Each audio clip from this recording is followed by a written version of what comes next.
For the vast majority of human history, the spectacle of a solar eclipse was clearly terrifying.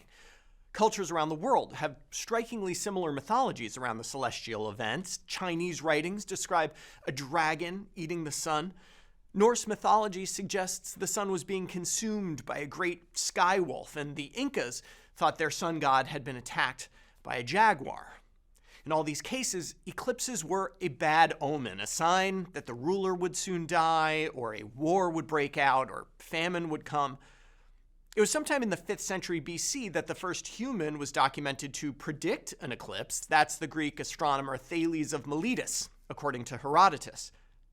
Anaxagoras theorized a solar eclipse was caused by the moon's shadow around a century later, though his geocentric view of the event was off. We would need Copernicus and Kepler before the real orbits were understood. And so, just as our understanding of the science of lightning changed the experience of a thunderstorm from one of terror to one of awe, our experience of an eclipse has also been changed. We do not fear what will happen on April 8th of this year, when a total eclipse of the sun will pass over much of the country. But according to a new study, perhaps we should.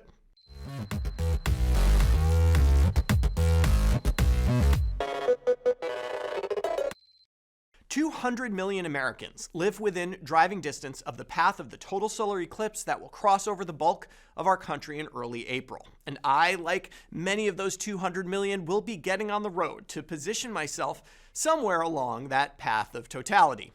A side note, I thought I was being clever by calling a ranch in Texas to reserve a spot about a year ago. They told me they'd been booked solid for at least 3 years. Damn you, Kepler. The reason we are talking about the eclipse on Impact Factor, nominally a venue for medical commentary, is, well, because they're incredibly cool, and it's nice to take a break from the usual randomized trials and tribulations, but also because of this study, appearing as a research letter in JAMA Internal Medicine. Researchers Donald Redelever and John Staples were worried about the risk of traffic accidents during the upcoming eclipse. How to understand the risks? Well, we can turn to history. And we don't need Herodotus for this one. On August 21st, 2017, the shadow of the moon traced this path across the U.S., coming within 3 hours driving distance of 1/3 of the U.S. population. Using data from the National Highway Traffic Safety Administration Fatality Analysis Reporting System, researchers evaluated whether fatal traffic accidents increased during the eclipse period. Now, to be fair, the maximum duration of this particular eclipse was 2 minutes and 42 seconds in Carbondale, Illinois. It would be really hard to study the risk of traffic fatalities in a window like this. No, the authors hypothesized that it might not be the eclipse itself, but the stuff surrounding the eclipse that leads to more traffic accidents, more people driving being the number one factor. But more than that, driving while rushing to get somewhere for an event that cannot be delayed, and of course, the inevitable celebrations that go along with the festival-like atmosphere a modern eclipse engenders. So they used a 3-day period centered on the eclipse as their exposure window. For controls, they looked at the same 3-day period a week before and a week after the eclipse.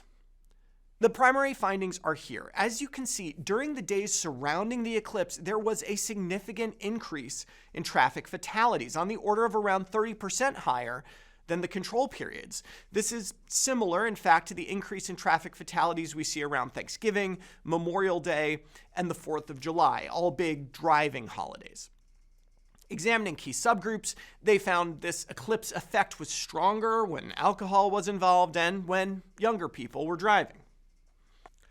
So what do we do about this with another eclipse imminent? Well, we can remind people that traffic is going to be a bit worse around the 8th and to give themselves plenty of time to carefully, calmly, and soberly get to the place they want to watch the cosmic ballet unfurl.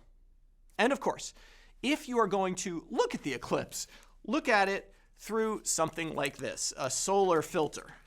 There aren't too many ways the eclipse can hurt you directly, but eclipse-related solar retinopathy is one of them. For Medscape, I'm Perry Wilson.